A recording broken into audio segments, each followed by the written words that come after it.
নমস্কার।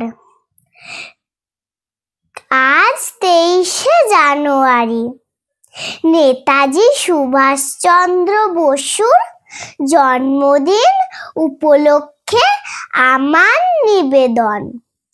কবি সৌম্যকান্তি চক্রবর্তীর লেখা নেতাজি সুভাষ।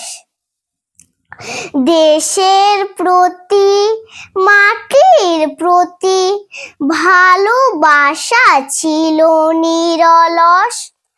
দেশ মাতৃকার দামাল ছেলে তুমি সুভাষচন্দ্র বোস।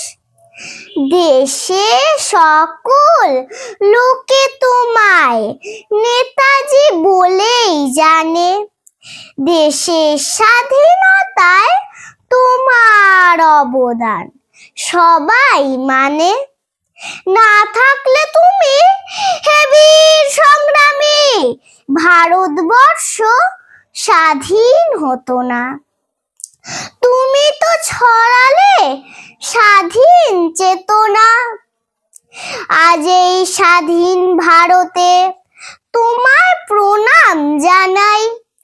ভারতবাসী যেন কখনো তোমাকে ভুলে না যায়। আজকের দিনে আমার দেশে তোমায় সকলে স্মরে না হে বীর।